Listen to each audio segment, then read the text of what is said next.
Hey,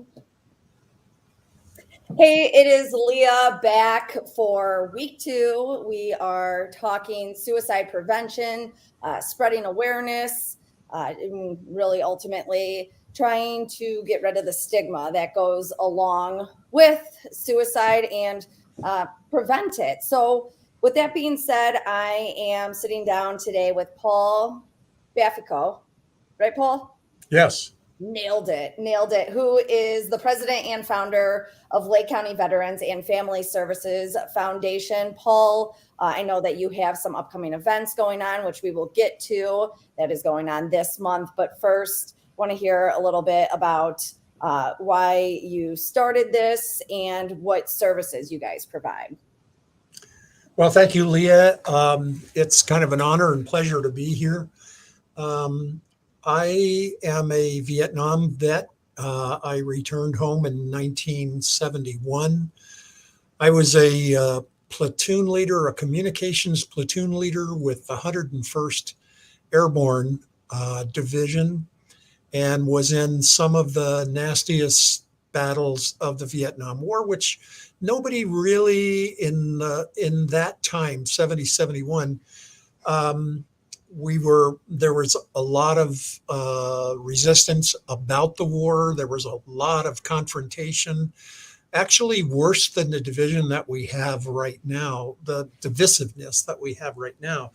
So when I came home to San Francisco, which is where I'm from, I was automatically rejected. I had short hair. I returned to the neighborhood that I grew up in, which was the Haight-Ashbury neighborhood during the 60s, which in and of itself was, as they used to say, quite a trip.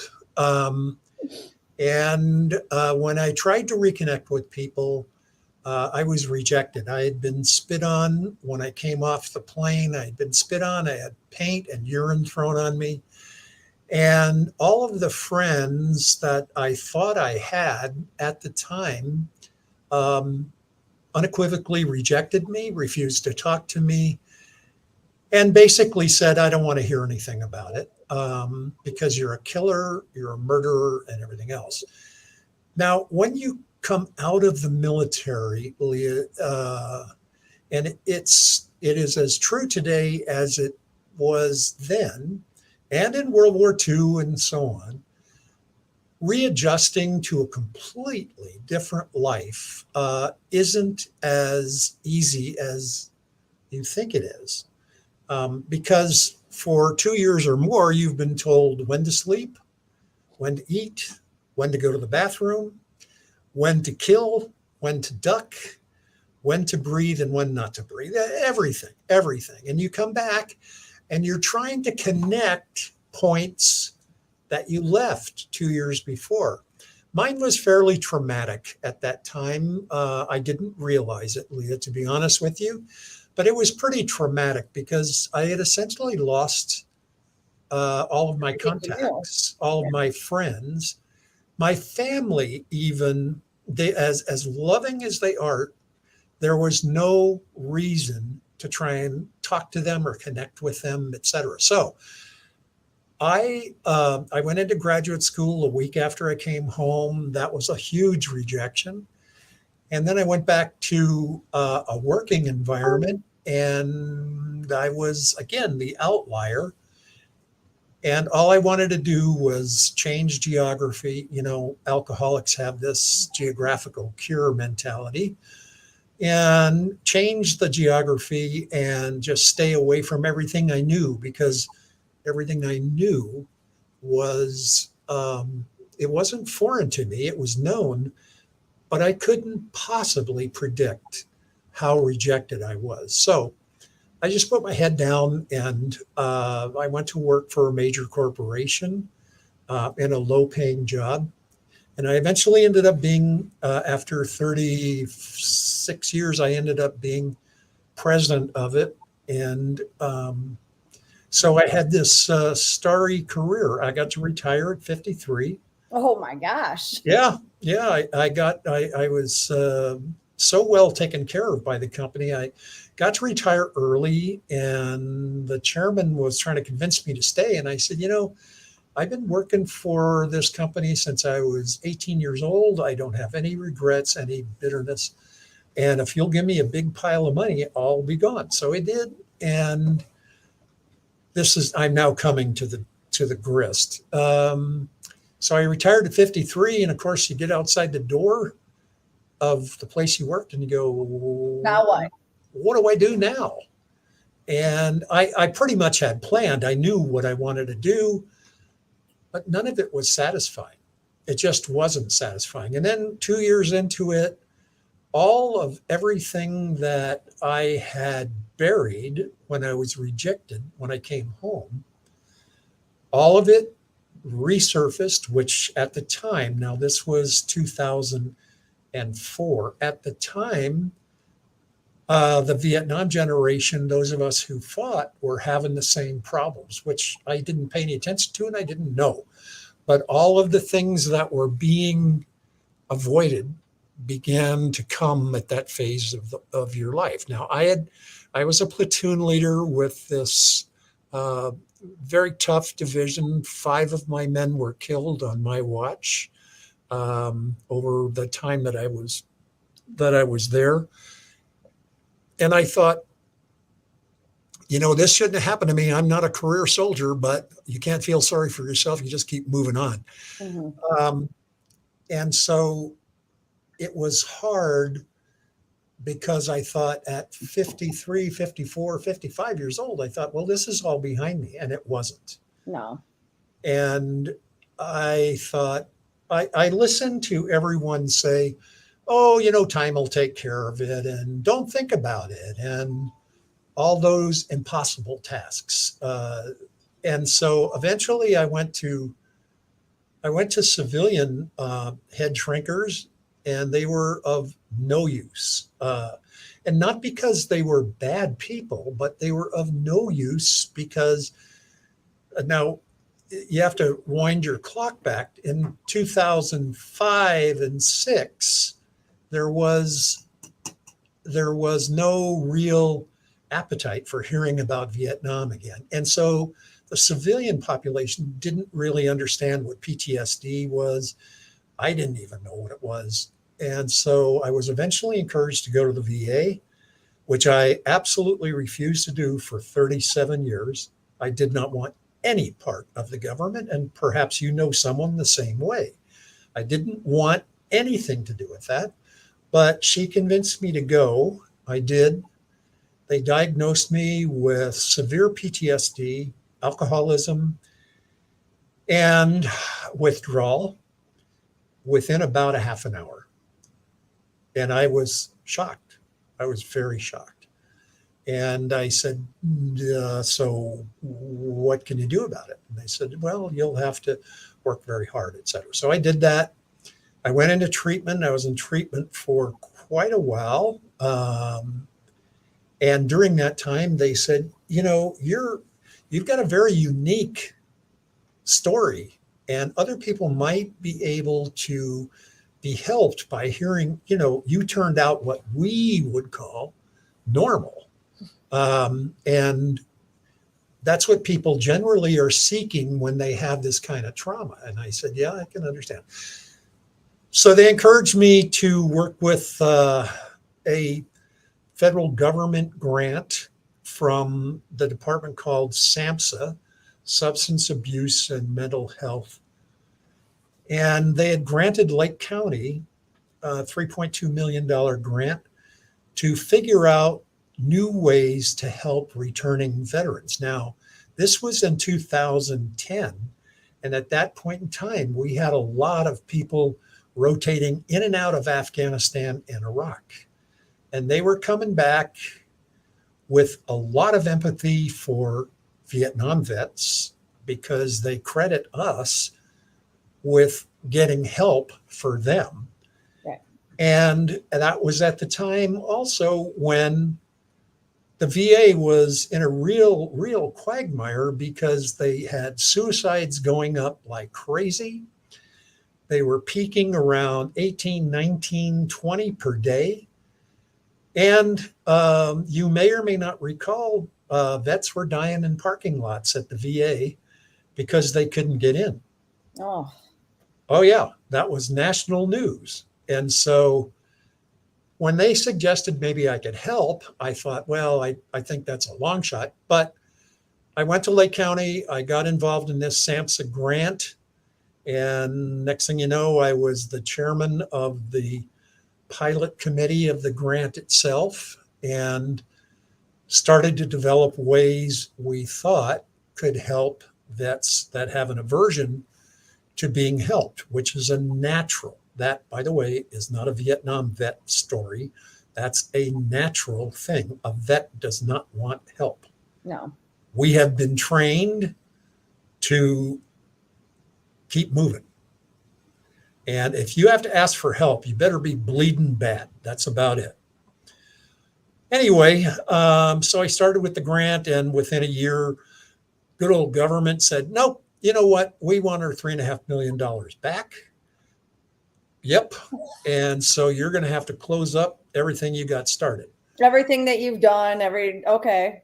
Return the money, as much of it as you can, which was $3 million. And sorry, you'll have to go on your own. So Italian that I am with that kind of temperament, I said, well, I will start a 501c3 veterans charity. And that's what I did. And that was approved in 2012. And we've been going ever since. Why something different than the VA? Because our viewpoint, that is a combat veterans viewpoint, which all of us are here at the foundation, our viewpoint of the civilian world, I'm very proud to say, is very different. And it's different because you're shaped a very, very different way. So some of the key concepts we had was, let's not be institutional looking. So that's why we're housed in a coffee shop that I designed. And it's basically, I like to say, it's a Starbucks with military motif. Anybody's welcome at any time to come in and ask any questions. And it has TV, free food, and coffee, cold drinks, free computer stations with Wi-Fi. And you have legally certified veteran peer support personnel who have gone through, we've all gone through the heartbreak of coming home, being rejected, asking for help, and being told, no, we don't have any help for you. The VA turned me down twice. They said, you're a Vietnam vet? And I said, yeah. This was years ago. And then again in 2010. They said, well, we don't have any coverage for you because we're so booked up. Rejection, when I first came home to San Francisco, yeah, I knew I was rejected. So my family said, why don't you go to try the American Legion or the Veterans of Foreign Wars? Yeah. Because those are all vets. They should. 2 times, one time at VFW, one time at American Legion. I go and I'm sitting down having a drink thinking, oh, this is kind of cool. Cheap drinks, dark place. Nobody will recognize me. And a guy sits down, and this happened twice. Guy sits down. He says, what are you doing here? And I said, well, I'm just seeing if this is an okay place. And he said, you a vet? Because I was actually younger looking than I am now. And I said, yeah. He said, you Vietnam vet? And I said, yeah. And he said, you don't belong here. You lost. Get out of here. I thought he was kidding. And he was not. No. And then it happened at the Legion, and I had nothing to do with them again. And so going back to what we do here, if you want to know that, any problem, personal, financial, educational, physical, mental, whatever, we're a guidepost for anybody that walks in. We have 92 partners that work with us. Probably the strongest and biggest is the VA, believe it or not. And we got the VA and others to change a little bit of policy, because from day one we said, if you have a dishonorable discharge or a general discharge with under dishonorable conditions, Mhm. or any of that, we don't care. We're going to help you. I know somebody like that, so I appreciate that. Yeah. And that means a lot to people. It means a lot to people that aren't disqualified. Right. But initially with the VA, they said, oh, no, no, no. Dishonorable discharge, or they did time or anything. No, no, no, no, no. We can't help them. And so we said, you're a vet, you spent time, that's okay. We're going to help you. We also made a very large distinction about family.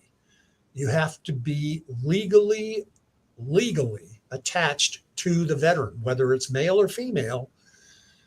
And we don't care, because in today's service, you might have a veteran who has had 3 partners, 3 kids, and never been married. And all 3 situations are suffering. They don't have food, they don't have help, they don't have anything. They can come to us, we're going to help them. You go to the VA, I'm sorry, unless you actually legally qualify, it isn't going to happen. Or it's going to take a lot of time.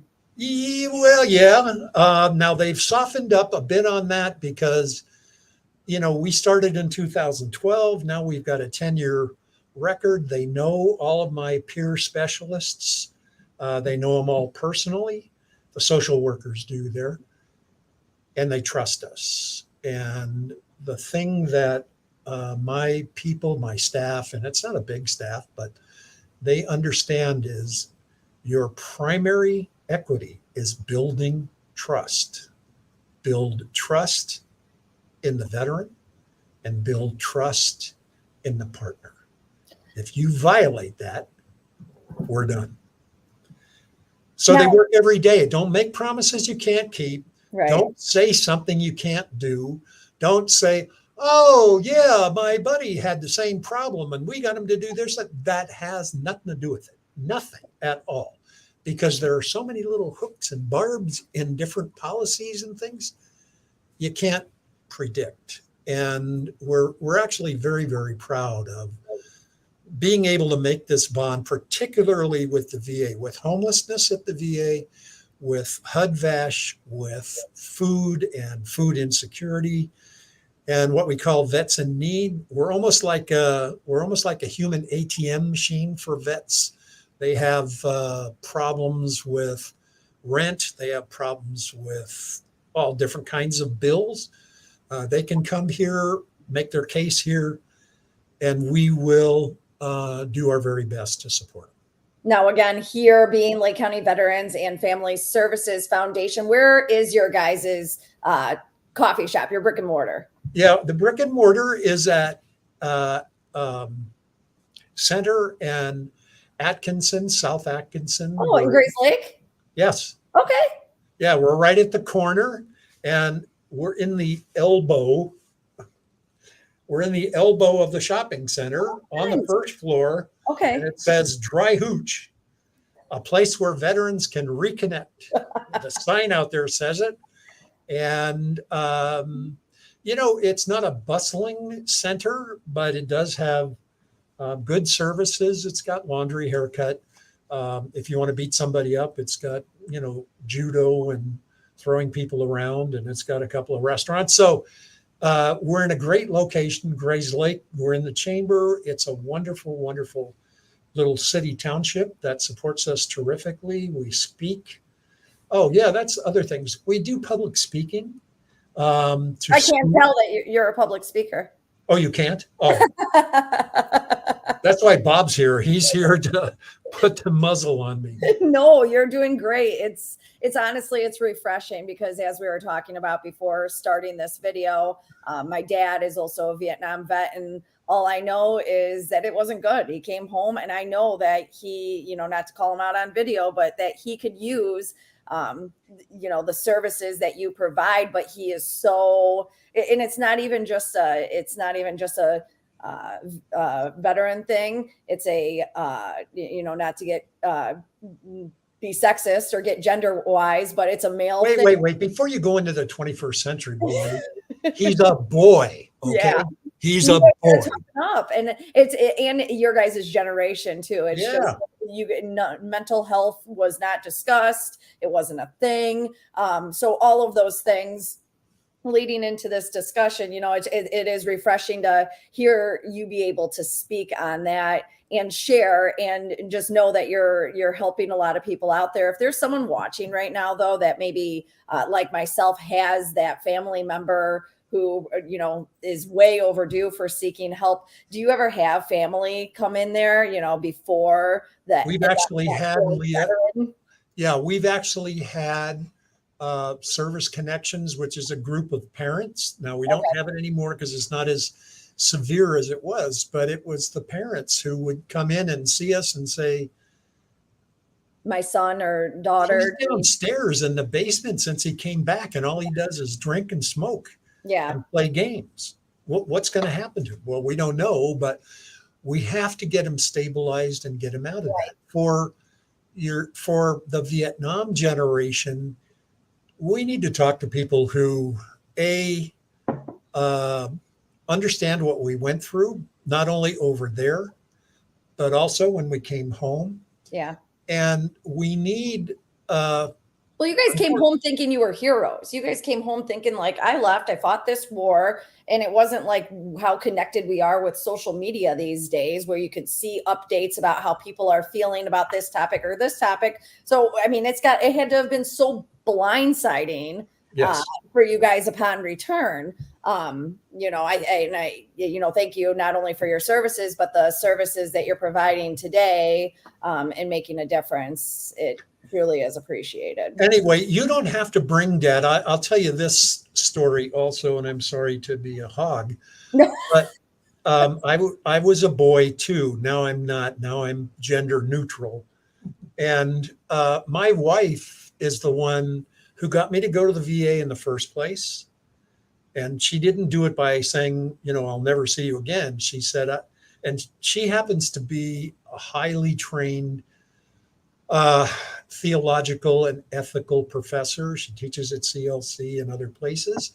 And she said, I really think you need to try the VA because they probably know some things that the civilian world doesn't know. And she was so right. She also convinced me, and maybe your dad would relate to this.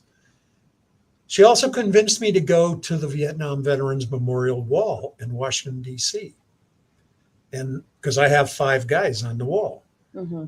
And I said, I can't do that. I can't. I tried one time with my youngest son and I couldn't do that. She convinced me to go. And she said, I'll go with you. And I said, no, yeah, okay. We got there. And I said, just leave me alone. Stay away from me, and I'll be back in 2 seconds. I just wanted to go see their names. 45 minutes later, I came back. She was standing up at the north end of the West Wall, at the south end of the West Wall. I had been convinced while I was there by a good buddy of mine to be a docent, to come back and volunteer at the wall. And I said, why do you do this? He was same as me, same age, ROTC, Silver Star, all the air medals. He lost 5 guys. The same month I lost 5 guys. He was in Cambodia. I was across the border in Vietnam.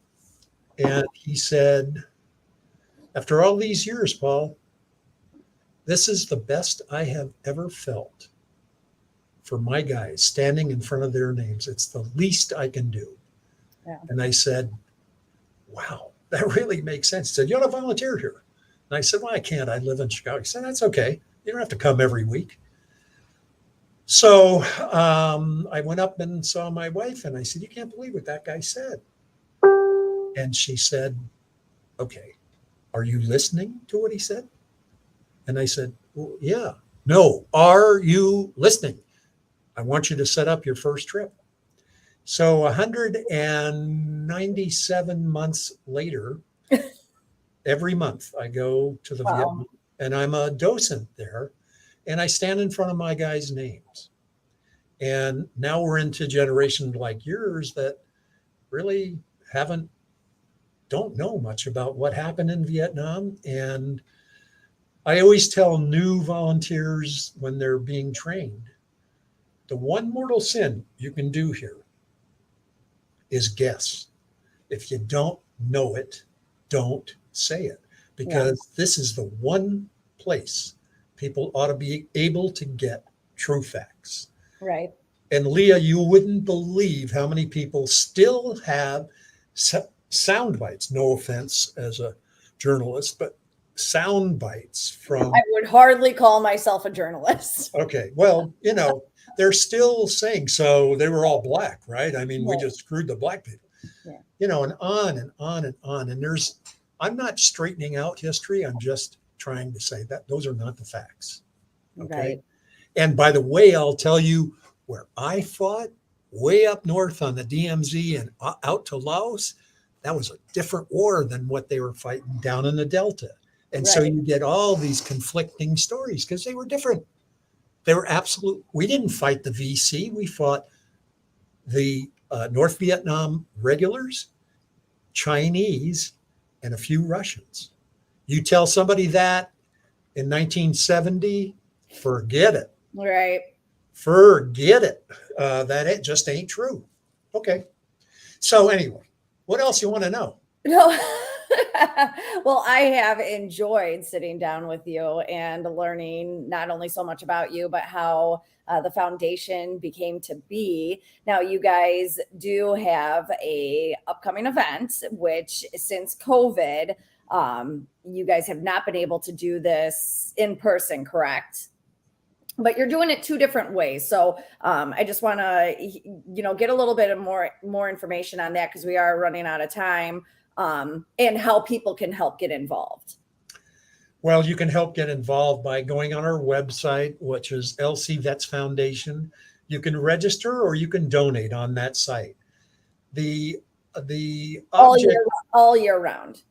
all year round. Okay. Yes. And then going on this weekend is your guys's Ruck 22.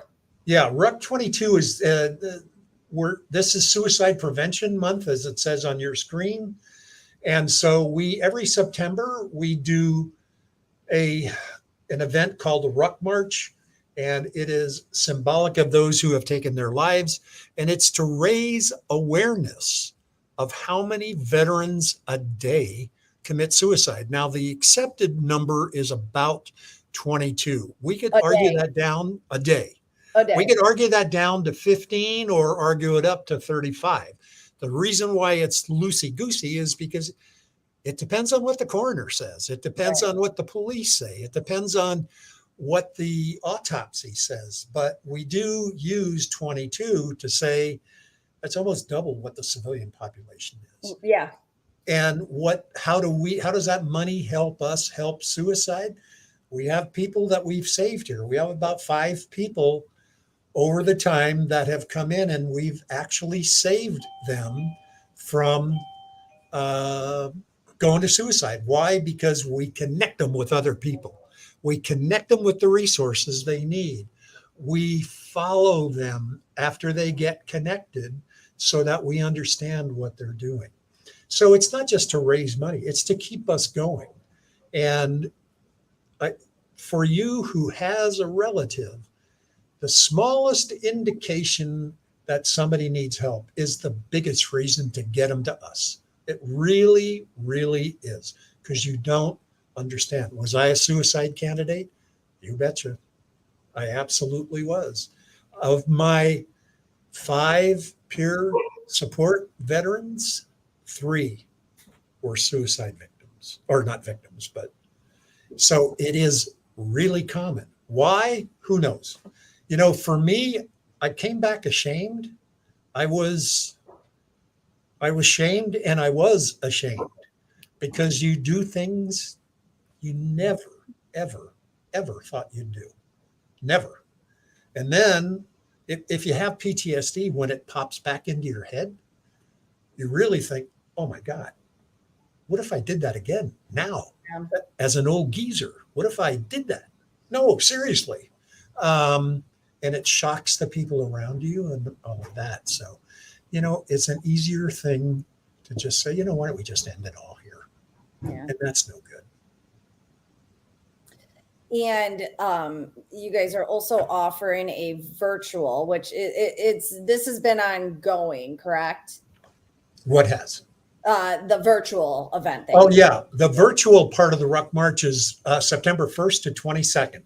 Okay. 22 days represents the 22 per day. Okay. It's 22 kilometers that you have to do it either virtually on your own. And if you want to do 22 kilometers on your bike or walk or run or swim, However, or crawl, you can do it that way, and we'll take your word for it. A live March Saturday is 22 kilometers, and we will guide you and feed you and water you down. do you have You have to have a pack with 22 pounds in it, and that people go, well, that's a lot of weight. That's symbolic of the weight that the family has to handle with the passing of a person. Can you sign up still? Is this still something people can sign up for? Absolutely. I was just on the site looking for last minute signups. We just had Vet Court of Lake County sign up with 18 people. Oh, wow. So yeah, so you're ready to go. If you're like my wife and have to make a decision 5 seconds after it's too late, you can still come to the march and we'll sign you up right there. Okay. Good to know. A lot of people are like that. Oh, sure. And we try to accommodate them. We're at Lake Villa at Daisy's Artish Cafe. That's the starting and finish point. And what is 22 kilometers? What does that equal out to? About 11.67 miles. Okay. With 22 pounds on your back, it'll feel like 50 miles. And people, like you said, you could walk, you could run, you could crawl. I don't know. We have a father and son who run it. Okay. And they finish in about an hour and 45. Wow. Yeah. Wow. That's just under a half marathon. That's crazy. Yeah. But again, all for a great cause. And Paul, it has been such a pleasure sitting down and talking to you. Again, I can't thank you enough for just being as candid as you are. That's sitting down this whole month and, talking to different guests. That's what this is all about. And just, if one person hears your story and it helps them, whether it's either address or start to address or come to your foundation. Again, Paul is the president and founder of Lake County Veterans and Family Services. So all of your information, I like your quack quack ringtone. Oh, that's the ringtone. That'll get your attention. Well, you hear it all over the place. People go, is that, so you get the chance to find your phone. But you guys are online on, social media. You could find anything you really need as far as information goes and event wise on your website. So it's on the website. And Leah, if you don't mind, I will say, let me give you the phone number here. It's absolutely. 847-986-4622. And you can leave us a voicemail in the middle of the night. We'll get back to you early in the morning to find out. We're open 5 days a week, Monday through Friday, 10 to 5. And we're almost always here after that too. That is amazing. Thank you again, Paul, for everything you do. And not just you, everybody there at the foundation. Thank you so much. I really appreciate the great coverage, and I really appreciate your delightfulness. Thank you, Paul. It's the first time anyone's called me delightful. I will take it. I can believe that. But I think you've got somebody that's looking over your shoulder. Oh, that would be my son. Oh, okay. That would be my son who's like, take me to work, is what what I'm assuming he needs. Paul, it was so great talking to you, though. Great talking to you too, Leah. Appreciate it very much.